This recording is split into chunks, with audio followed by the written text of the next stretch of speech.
Hey everyone, Jason here again, back on another episode of Album Corner. Today I will be reviewing Halestorm and their second studio album, Strange Case of. This album was released on April 10th of 2012 via Atlantic Records. As I said, this is their second studio album. Okay, a little bit about the band here. The band is a Pennsylvania-born hard rock band consisting of siblings Lzzy, Hale on lead vocals and guitar, R.J. Hale on drums, Joe Hotninger on lead guitar, and Joe Smith on bass guitar. Okay, the band formed early in 2000s here, signed with Atlantic Records in 2005, and released their first live EP, One and Done, that same year. In 2009, they finally get off their feet and got their debut album out via Atlantic Records. As I said, it peaked at number 40 on the Billboard 200 charts. They also have known a lot for their cover albums. They have released two so far, one in 2011 and one in 2013. They are called Reanimate, the covers EP 1 and 2. Reanimate 1 features covers from Guns N' Roses, Lady Gaga, Skid Row, The Beatles, Heart, and Temple of a Dog. Reanimate 2, the second album, features Judas Priest covers, Daft Punk, AC/DC, Pat Benatar, Fleetwood Mac, and Marilyn Manson. So a lot of the band's influences there as well. They are mainly known for their fiery, aggressive sound. It is molded from their hard rock influences, such as, but not limited to, Black Sabbath, Deep Purple, Heart, Vanilla Fudge, Cinderella, Alice Cooper, and the Dio, among the other ones that I had mentioned. They have also had a lot of professional success. They are known for their non-stop touring schedule. They are touring more than 200 shows per year on any given year. They played a lot of notable festivals, including Uproar Fest, Carnival of Madness in 2012, 2013 Download Festival, and 2014's Throttle Fest, the Full Throttle Saloon Fest. They have also appeared a lot on late night TV, including The Tonight Show with Jay Leno, Jimmy Fallon, Spike TV's Bar Rescue. This is actually where I got to know of them and saw them on the TV show, performing I Get Off, I believe it was. And I've also performed on Jimmy Kimmel Live, where they performed Guns N' Roses' Out to Get Me. Frontwoman Lzzy Hale is also a very, very busy frontwoman. She has appeared on fellow rock band albums, including Shinedown, Both My Valentine, David Draymond of Disturbed, his new solo album As Device, on his cover of Ozzy Osbourne and Leah Ford's song Close My Eyes Forever, a great cover there. Just a very good song there. Lzzy has also appeared live with Alter Bridge and Miles Kennedy, performed their hit song Watch Over Me. I highly recommend this version of the song. Definitely check out the live version. One version is better than the other version, so I put the link below in the description. The band on this album, a little bit of production detail now. The band brought back multi-genre producer Howard Benson to produce this album. Benson helped with the band's debut album. He has worked with a wide range of artists in the pop and rock genres, including All American Rejects, Hoobastank, Flyleaf, Daughtry, Kelly Clarkson, Seether, Theory of a Dead Man, 3 Days Grace, Adam Lambert, Skillet, and Santana, most notably. He is known for his overall recording style, a little bit different than everybody else in the industry. It can be described as kind of a parallel system, something that I really like from this album. I'll get to that in a little while. Which every portion of the song is worked on at once. Basically, if you're recording guitar and bass at the same time, the vocals will be going on in another room. So there's nice chemistry there, and we see that with this album. I'll get to that as we get into the review. And I just believe that it flows. The flow is very nice with this album. I'll get to that later. Benson uses the style to focus more solely on the lyrical and vocal side of this album. It definitely shines at certain points as well. Okay, so now let's get into my track-by-track review here. Basically, I think the first quarter of the album seems very raw, and it kind of builds on the energy the band had on their debut album. Energetic feel, as I said on their debut album, with some of the hardest and heaviest tracks the band has ever written, and has actually been said in multiple interviews that they have done for this album. I would describe the passion and the energy of the album as the band's attempt to capture the live energy and the intensity they have during their live shows and bring it into the studio. It's just a nice you hear one of these songs on the album and then you hear it live and it's basically the same. So there's no there's no discrepancies, and they tailor every song so they can play it live, which I really enjoyed here. Okay, the first track here is "Love Bites, So Do I." It is the lead single, I believe, and it's one of my favorites. This song is a fast, hard-paced rocker as it opens up with an interesting looping guitar riffs, kind of very thrash sounding, that builds up and paired with a pounding drum before gradually building into a catchy chorus here. Love bites, so do I, and it's repeated a couple times and features some passion, angry vocals that makes you really wonder about Lzzy's relationship status and history, and what she's been through personally on that side. Just very, very, very a dark sort of in your face song there, from a lyrical standpoint. Just it just grabs a hold of you and won't let go. The song quickly builds back to feature some sweet guitar work after the chorus, including an extended solo with looping drum work. The drum work on this album is some of the best that I've heard on any album in quite some time. It leads into a second, more explosive verse. Kind of it kind of loops together there, and finally, before the song finally comes to a close. So a very solid song to open up the album with, I think. The second song here is Miss Hyde, another one of my favorites. Lyrically and basically lyrically in the meaning, this song seems to bring the theme of the record together for me. Basically, what I mean by this is the band. Um, they started out wanting to write the hardest, their heaviest songs they've ever written in their existence. And so they did this on the first four tracks, I'd say. Then they kind of switched it up. So this is kind of the balance, You ever heard the saying, Dr. Jekyll and Mrs. Hyde? This is exactly what I think of here, and it kind of seems in a way to describe Lzzy as both. She's the aggressive leader of this band, just in your face, won't take shit from anybody basically. But she's also seems like a gentle, a likable person, a very kind person in real life in the interviews that I've seen here. Musically, the song is again very in your face, very very riff driven, very aggressive. I think it's an aggressive rocker.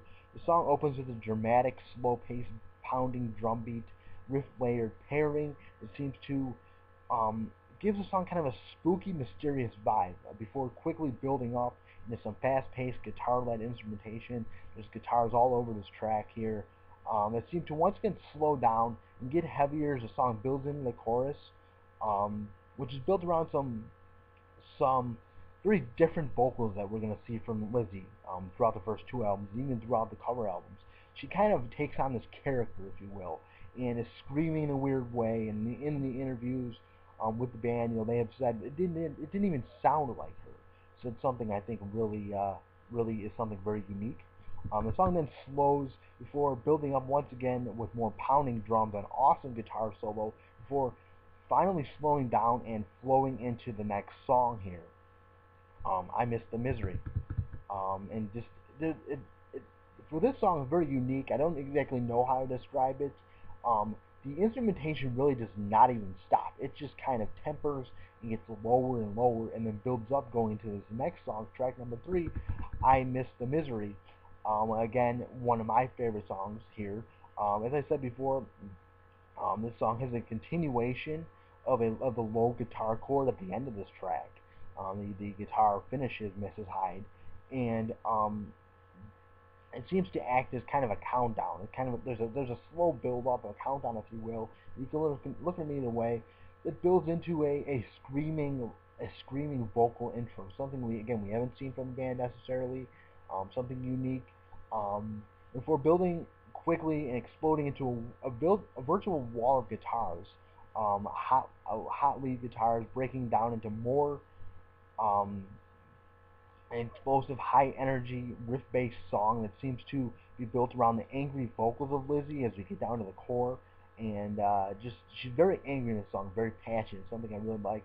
And the song is really highlighted by the vocals and by the pounding drums and the hot guitar leads that follow the chorus and during the chorus. So it's basically what the song is built around, is the guitars there. lyrically for me, this song is where this song shines. The vocals again are very angry. They tell the feelings of after you leave a bad relationship, how you kind of miss the drama and you miss the fighting. And, it's a very unique circumstance. You want to get out of the bad relationship. If there's violence going on, you want to obviously get out of that. And there's arguing. You don't want to deal with that. You don't want that in your life. But sometimes when you leave a relationship like that, you feel yourself kind of missing it. You feel yourself kind of drawn to it in a weird way. And this is kind of what this song is representing. Um, and again, reminds me and makes me think of the relationships that any of these band members have really been in. And it's very interesting to think about that here. And just think how some people are how really don't have to deal with that. And very kind of lucky. Um, Track number 4, Freak Like Me, another one of my favorites. Half this album, the first 4 tracks are a lot of my favorites. I would say I like the first 5 or 6 songs, but the first 4 especially are pretty amazing here. Very hard rock in your face. This song is similar to I Miss the Misery in structure. I would describe this song as another kind of fast-paced hard rock anthem for rock fans. And in an interview that I had seen with the band, I'll get to that in a little while, they described this song basically dedicated to the fans, the freaks, the people they meet on the road. So very unique here. Something we don't see from a lot of bands dedicating a song, I guess, to their fans. Um, it opens with some quick, distorted instrumentation that um, builds up intro gritty guitar, pounding drum-led instrumentation that gradually seems to get heavier as the song continues, while supporting the gritty, rough lead vocals. Just they're very rough and kind of raw, and they've got something to them. They've got some substance that I really like. The song really climaxes with a sick um, distorted guitar solo and vocal pairing before drawing to a close, and that's kind of the end there. Just very unique there. The song is definitely seems to pull the energy of the live performance together, as I was saying before, is what the band does. Um, and it's very difficult when you listen to this song to not get hyped up. It's just one of those songs that you turn on, it's gonna make you feel good, put you in a better mood. So if you're having any troubles or whatnot, I definitely recommend this song to listen to. As I said, lyrically, this song was written for the fans of the band and rock fans in general, who the band has played for on tour. And those dedicated freaks who basically do whatever it takes to come to any show. They sleep on the sidewalk. You know, they drive 6 or 7 hours to see a set, to see a short set. So very interesting there, and the rock fans are definitely dedicated. And this is proof of this here.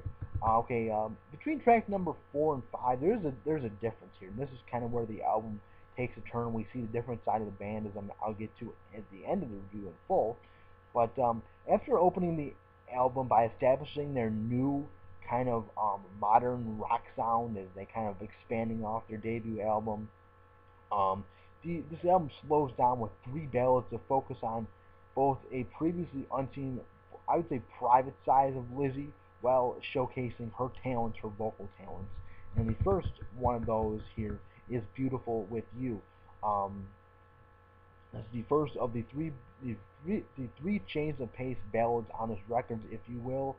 This song can be described as a fast-paced kind of a ballad here, that is lyrically driven, using an interesting kind of blend of instrumentation of slow bass line, light acoustic guitar, just an influx there, and slow-paced drums throughout the song, creating a very emotional tone here. It seems like when you listen to this song, that she's about to just bawl and start crying, and it just there's a lot of emotion driven into the song, and just something that I think people should listen to if they are feeling angry and feeling down. I think it puts your life in perspective, and yeah, it's the lyrics of this song is definitely a high point for me as well.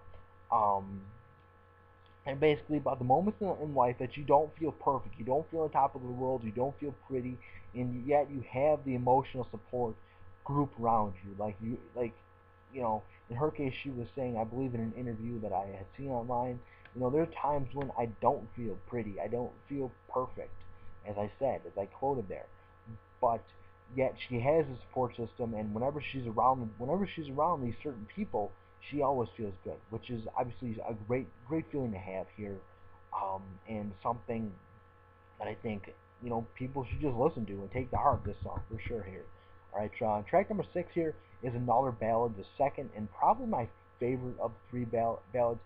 Musically, there is very minimal instrumentation used, rather only a well-paced kind of bass guitar line, just kind of slow. It seems to set a somewhat depressed and somber mood to the song, and again, kind of very slow, kind of focusing on the vocals, if you will, that is joined but by an equally paced kind of a soft drum beat in the background there. So all of it kind of flows together. It seems to drive the message of the song to the listener while not overshadowing the vocals. So it kind of highlights the vocals and plays an accent role as well. It's there for sure. That's musically, that is. Lyrically, the song the this song is about getting someone to open up and realize how you are there for them. Um, all told in kind of a literal kind of fashion, kind of a childish fashion of seeing someone's contents of their room and kind of getting them to open up, such as maybe a wall color, personal photos, and learning about them, and to help them through not only the bad times but also the good times as well, and just being there for them whenever they need it in life. So another song that I think puts life in perspective and makes you appreciate the people we have around you for sure. Okay, track number 7 here, Break In. This song is generally the same musically as In Your Room here. The song can be described as a stripped down kind of another ballad, very depressed here. It seems to take the listeners back to the band's roots and through the band's early years as they were kind of struggling up. As I said, they formed in the early 2000s. They recorded their first EP in 2005, but didn't record their debut album until 2009. So there was an extended struggle period there, and this kind of back to the roots feeling is done by using a very minimal amount of instrumentation, as with a couple other ballads here. It's only a simple piano chord set alongside some very descriptive lyrics that see Lzzy reflecting on the band's early days, recalling both the good and bad times, and while also realizing the impact of the fans, the band's management, everybody around the band. This is kind of another tribute song to the fans and to everybody that's helped the band rise, and how basically saying that they broke her and that she needs them now. She needs to have people around here. She needs the support of the fans to continue what she's doing, and that she is completely theirs. They expose her. So it's another just emotional, fan-driven song that I think really these type of songs really set the band apart. And actually, speaking of this, they are releasing their third studio album. I believe the end of this year, or early next year rather. And another example of how this band connects with their fans, kind of off topic from this review, is they go around personally signing every EP, every new kind of sampler, if you will, for their fans that order them.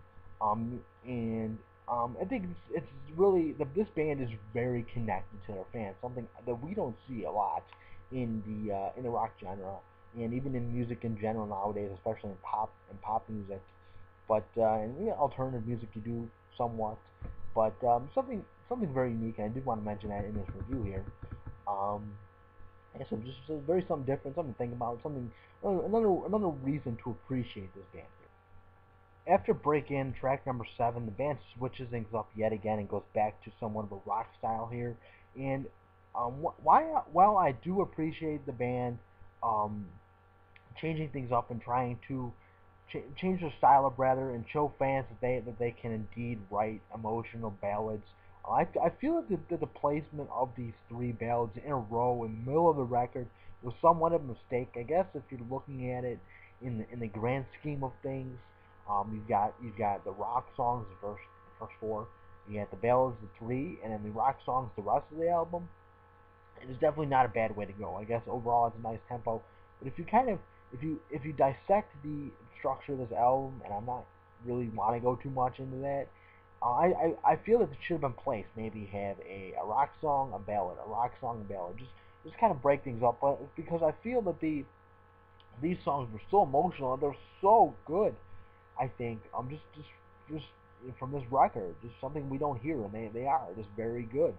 Um, and I feel that it was a little too much of a low point for the band, and I feel them hard to feel them having a hard time to recover rather. Um, and as we continue, not even looking at the record, the rest of the album yet, just if we were to stop here, I would say how are they going to recover? But they surely did on the rest of this record, as they are going back to again some hard charging rockers here, as I would describe them. Okay, and that starts with track number 8, Rock Show. Again, this section is, I would say, some of my favorite songs, some of the hardest songs on this record. Rock Show is another one of my favorites on this record. This song can be described as a simple yet fast-paced rock. I struggle to say ballad, but I have that in my notes here, with some straightforward guitar riffs and chords, along with some really extremely descriptive lyrics. Something we don't see from the band a lot here. It seems to showcase the band's pure songwriting ability rather, in a first-person point of view, as this song describes a concert experience through the eyes of a young woman going to, I presume, her first concert, and the kind of emotion that she feels. Um, the song definitely stresses the energy of the band and the crowd and the vibe, and just you know, she's describing a Halestorm show, basically. I think what she's describing, and the effect of a live performance can have on you. And me going to and just saying from firsthand experience, me going to any rock show that I've been to, whether it be Motley Crue, whether it be I don't know, um, the emotion and the feeling you get when you see a band live is just unique. And if you haven't been to a concert yet, I definitely recommend that you try to go to anything. It doesn't matter who, it doesn't matter what kind of band. Just go, and you have to experience it once in your life. I think it's one of the things that you just just go to and experience. Anyway, musically, the instrumentation used within the song is somewhat basic and kind of minimal. Again, at this point in time, it seems to really support the story being told, if you will. I describe the song kind of as a narrative, kind of describing, again, a Halestorm show. The song opens up with a upbeat guitar chord and instrumentation, really hand clap and pairing that gradually seems to build up and adapt with the vocals before rebounding and building back up to the main chorus to match the kind of aggressive vocals. They're not as aggressive as some of the songs coming up, but they are there. They're just the soaring vocals that she hits on some of these notes within this album are just pretty amazing, pretty good here. Um, before building back up during the main chorus again to match the aggressive vocals and intermittent guitar riffs, they kind of in flux between that chords before gradually fading out as the song comes to a close. It's a very basic song there, one of the best I think on this record here. Again, a very narrative song and something that I think the band can build off of going on their next third record coming up next year. Okay, track number 9 here, Dollars and Darkness. Right from the start, it's clear that the band is again trying to reintroduce listeners to their heavier side of this record here, their heavier side that they were going for at the beginning, with an attitude-filled rock that seems to really knock listeners on their ass, really with its raw emotion and raw passion.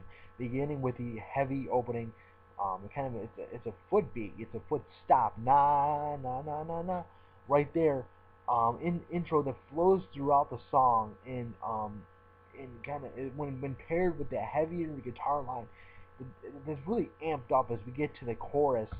Seems to match these soaring vocals, hot guitar leads over the top drumming throughout this whole record, and it certainly seems to prove the overall meaning of this track, which seems to be that women too do have a dark side as well. The impression here is that men, have a dark side. The women don't necessarily. Well, this song proves that theory wrong here. But the song the song seems to then come with and slow down as we get towards the end here, the very end, with some slow organ type piano kind of vocals, kind of haunting, kind of mysterious in a way that I think really closes the album out fairly good here. All right, track number 10, You Call Me a Bitch Like It's a Bad Thing. This um, song could probably be considered one of the most heavily musically heavy songs on this record. I think this is before I wrote the Daughters of Darkness portion, so I kind of want to go back and forth and look at that again here.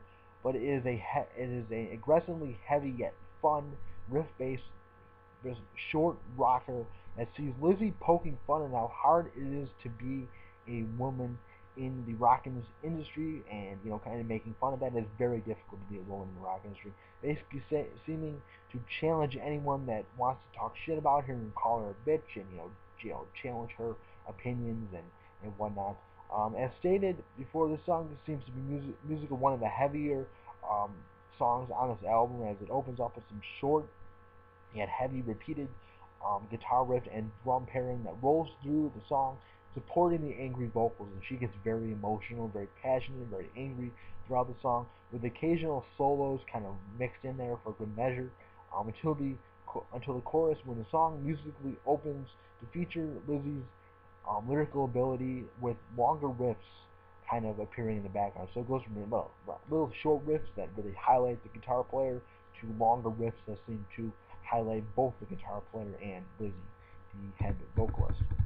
Alright, track number 11, American Boys, one of my favorite songs I believe that the band has ever done. And it's something that, being two records and two cover albums, that is a big statement, I think, for them here.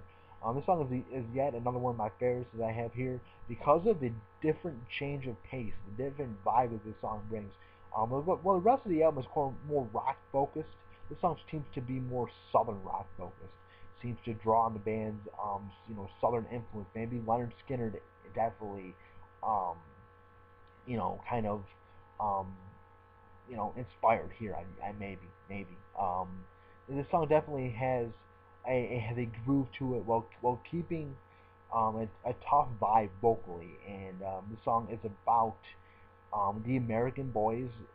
It's kind of a tribute to American Boys, if you will. The band has been on tour a lot, and they've seen some crazy things, and just it's a tribute to the boys that Lzzy likes, I guess. It's kind of hard to describe here, and I'll get back to that in a minute here. I want to focus on the music though. Structurally, this song starts out with some interesting kind of lo-fi, southern rock inspired, kind of groovy, if you will, guitar riff that raps and builds straight through the chorus, adding a fun element, especially when paired with the short intermittent drum beats.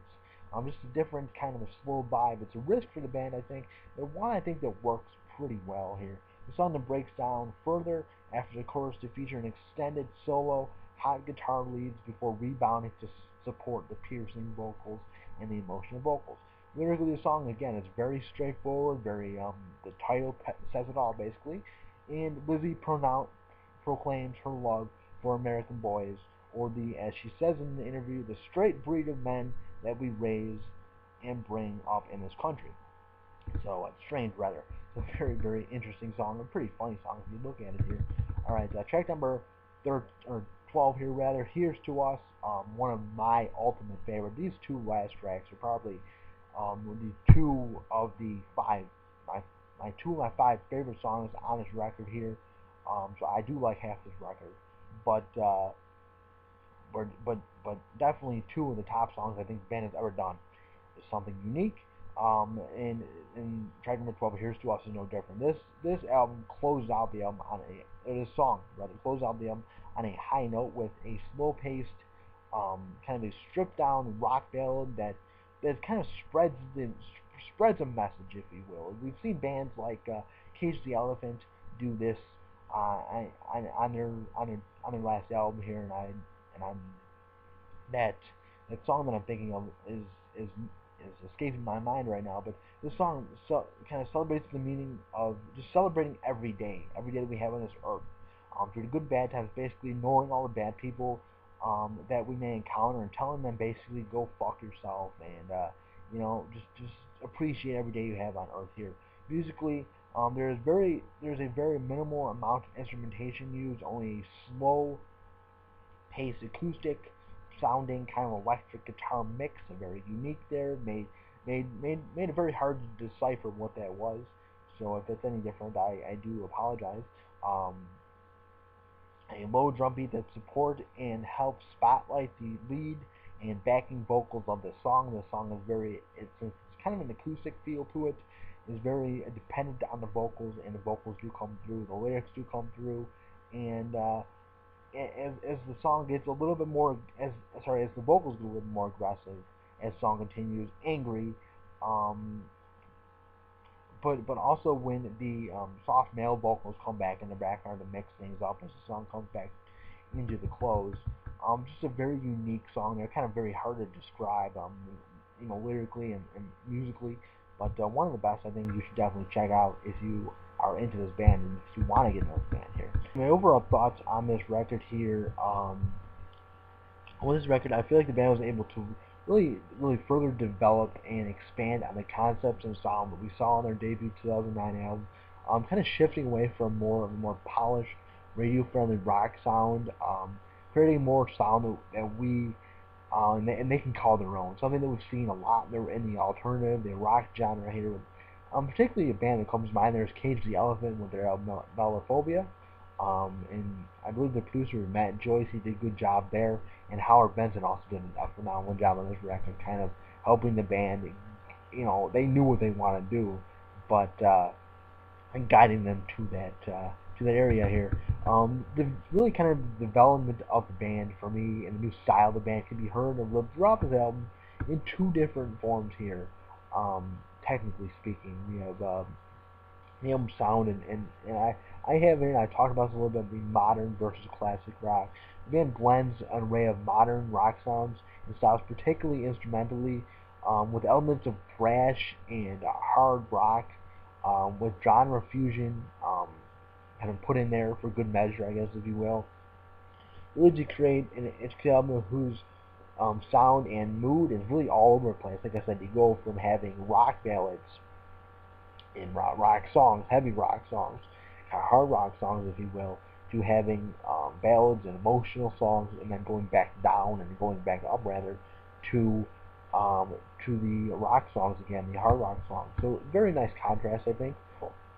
Overall, really, it goes for there's a nice mix. You have a very modern sound, again, thrash rock, and you have a classic rock here, some of the heaviest, explosive, angry, passionate lyrics that the band has ever written, to some of the most inspirational and most emotional lyrics the band has ever written, with a lot of thundering drums. The drums is one thing that I cannot get over, especially if you look up some of the live videos of these songs being performed.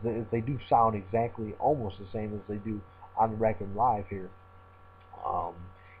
Just some of the things it takes into me as a drummer, RJ, is some of the talents he has is phenomenal. I think for a young drummer, for a fairly new band, if you will here.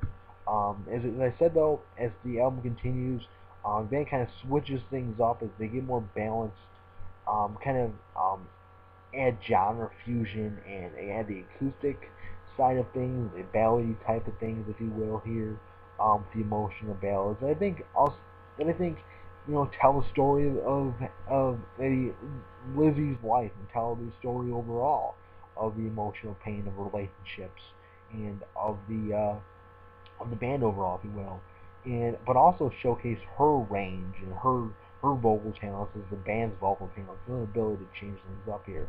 And this is kind of something I want to point out here. Well, some fans may not like that change and may not like that the band went from being completely rock based on their first record. I think it does prove that they are not afraid to experiment with their sound and a sound that has admittedly already gained them fame. That first record, I believe, was very good, and a lot of people liked that record, and they wanted them to change. I also feel that there is a contrast between kind of the musical styles and just the flow of the record. And it's something that they really improved upon with this record was the flow. And I'll get to that in a minute. Right here, actually, is the second element that I noticed and I really liked about this record was the album flow. The style of production I think they used that Howard Benson used that parallel system where everybody records at the same time and is doing stuff at the same time has really benefited the chemistry of this album. And each track on this album seems to flow together perfectly.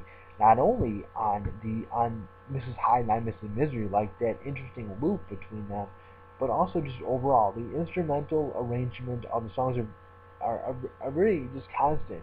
Each song contains its own has its own feeling. Has its own drum patterns, loud drums, somewhat laid back, and I mean, it's hard to really describe. But each song has its own energy, has its own sense of attitude, and just you're gonna hear something different from this band in almost every song. Although they do,